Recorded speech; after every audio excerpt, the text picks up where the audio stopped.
شروع اللہ کے نام سے جو بڑا مہربان نہایت رحم کرنے والا ہے۔ ایک مچھر نے حضرت سلیمان علیہ السلام کے دربار میں آ کر فریاد کی، اے وہ ذات گرامی جس کی سلطنت جن و انس اور ہوا پر ہے، تو جن و انس کے جھگڑوں کا فیصلہ کرتا ہے۔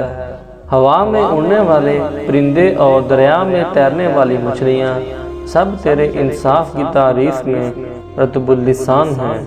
اب ہماری مشکل بھی آسان کر، ہم بہت تکلیف میں ہیں۔ صرف ہمارے جنس ہی انصاف سے محروم چلی آ رہی ہے۔ حضرت سلیمان علیہ السلام نے مچھر کی یہ درد بھری فریاد سن کر کہا، اے انصاف ڈھونڈنے والے، تو کس سے اپنا انصاف چاہتا ہے؟ وہ کون ظالم ہے جس نے عذارۂ غرور تجھے ستایا؟ مچھر نے عرض کیا، اے سلیمان علیہ السلام، ہوا کے ہاتھوں بڑی مصیبت میں ہیں، وہ دونوں ہاتھوں سے ہم پر ظلم کرنے والی ہے۔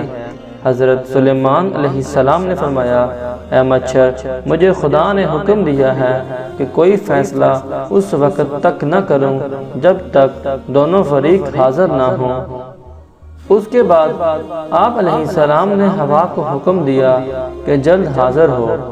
مچھر نے تیرے خلاف ہماری عدالت میں دعویٰ دائر کیا ہے، اپنے مدعی کے برابر آ اور اپنی صفائی میں جو کچھ کہنا چاہتی ہے کہہ۔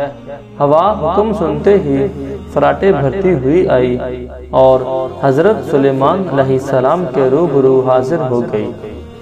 مچھر اس ہوا کی تیزی سے راہ فرار پر بے اختیار مجبور ہو گیا۔ مچھر کا دم گھٹنے لگا، اس میں ٹھہرنے کی تاب ہی کہاں تھی، فوراً بھاگ نکلا۔ حضرت سلیمان علیہ السلام نے فرمایا، اے مچھر ٹھہر جا، تو کہاں جاتا ہے تاکہ میں دونوں کا فیصلہ کروں؟ ذرا رک تو صحیح، تیرے مخالف فریق کی بات بھی سن لوں۔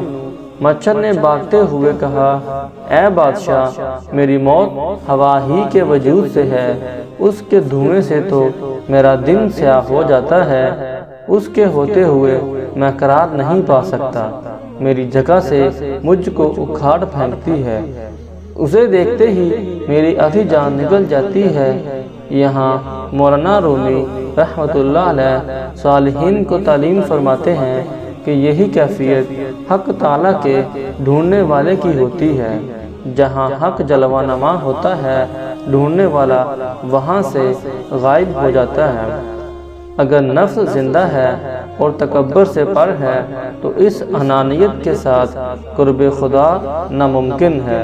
اس انا کو فنا کرنا ہوگا۔ قرب خداوندی کے حصول میں بقا ہی بقا ہے۔